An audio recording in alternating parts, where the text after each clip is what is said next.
Hello everyone, and good afternoon from sunny Costa Rica. Oreo and I are here to talk to you one more time about falling and just go over some of the finer points about falling. Basically, the last video you guys saw already that I recommended using a mat. Once again, I'm not using a mat because I'm not going to fall very hard, really. I'm not going to hurt myself. So first, let's just talk about some of the finer points. And Oreo is going to help us out a little bit. Oreo basically does a front fall every time he bounces and goes forward. He's never really going to fall on his back at all, but he's going to help us anyway. So in the first video, I explained that when you're doing a back fall or a side fall, which I'm going to show you again today, you need to have your arm at 45 degrees. Here you've got it at 90 degrees from your shoulder down to your torso, but when you fall you want to have it at about 45 degrees so that it's not so close to your body that it doesn't take away the impact from the fall, and so that it's not so far up here that you're going to hurt your shoulder, or up here. Now, in some Kung Fu styles, they'll do a big break fall for their kicks where they put their hand up here, but that takes years of training, and we're not going for that right now. What we're doing is trying to go over some simple techniques. So let's start with the basics. First, I recommend getting into a half lotus position.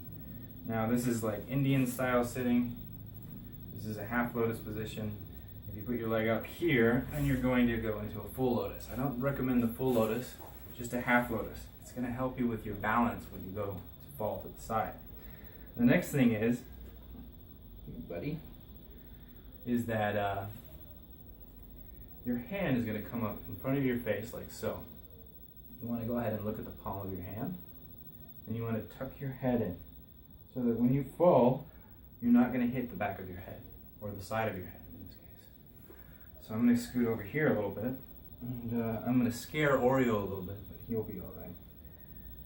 Put your hand up, tuck your head down, and you fall to the side like so. And right there you can see I'm doing about 45 degrees. You're all right, buddy. Yeah, you're okay. So, you don't want to hit your elbow to the ground. You just want to hit with your hand. I'm going to let Oreo go so that he can hop around a little bit and not be so scared. Oh, yeah. Here you go. And we'll go ahead and practice one more time from the other side. Put your hand up, look at your palm, tuck your head in, and fall to the side. Like so. And for back falls, you're going to put both hands up, like so, tuck your head in, and fall back, and hit your hands again, one at about 45 degrees.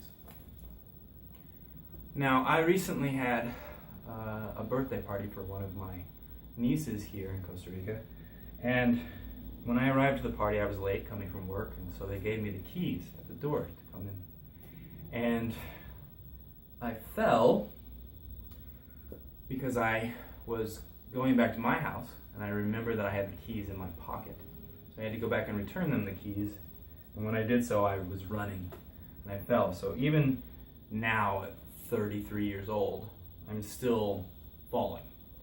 And fortunately for me, when I fell, my hand came up automatically because I'm used to it, and I smacked my elbow on the ground rather than my face.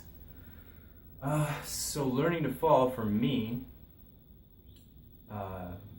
has continued to be a very beneficial thing. And I think for you or for anybody else, it can be as well.